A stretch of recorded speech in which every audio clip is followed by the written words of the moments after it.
One of the newer and more popular methods for sharing documents with others is to use SkyDrive. That is to put your document up in the cloud.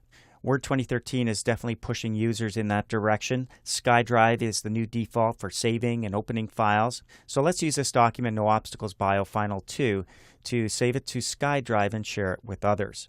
When we go up to the File tab, we could go directly to Save As and save it to our SkyDrive. If you're logged in and see your name in the top right corner, you'll also see that name next to SkyDrive here under Save As if you've set up your SkyDrive account. And if you select that, you can then choose the folder you want to go to and save it.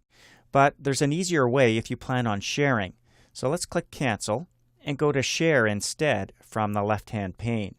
Right here at the top, the default is Invite People, which means saving to SkyDrive. That's step one, and then sharing with people afterwards. So let's click Save to Cloud here. We see the same Save As window, but automatically Word is going to take us to the next step when we're done.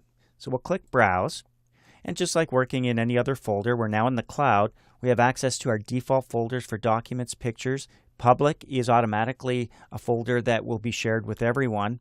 If we don't want to share with everyone, we can go to Documents, double-click.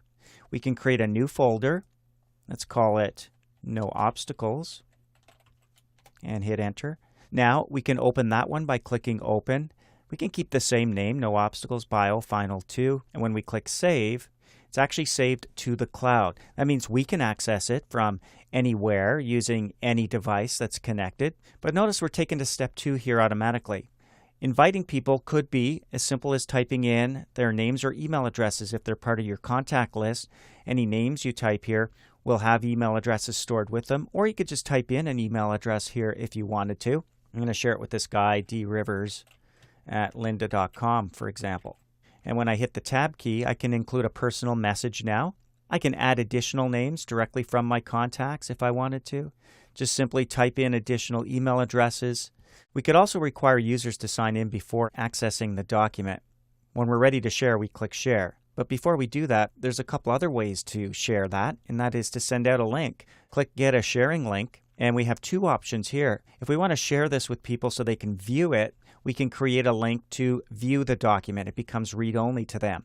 If we want to let them edit the document, we can create a link, and there's the link that we would send off to people.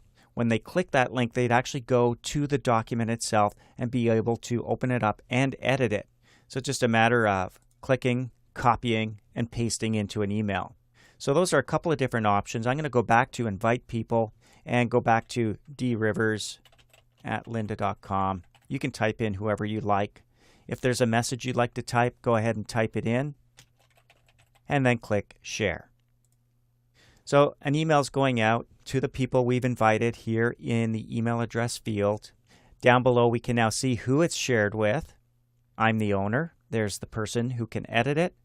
And at any time, of course, I could go to this, right-click and remove the user, or change their permission so that they can only view it.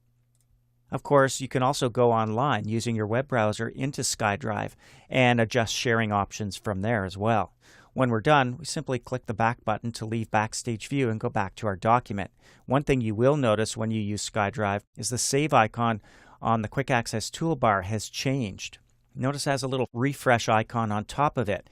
That's how you know you've stored it somewhere where somebody could be opening up the document simultaneously while you're working on it and making changes. So every time you update by clicking this, you'll be updating your changes. Every time they use the Save button, they'll be updating their changes, and you'll see them in your document. So that's going to become a very popular way of sharing documents using SkyDrive here in Microsoft Word.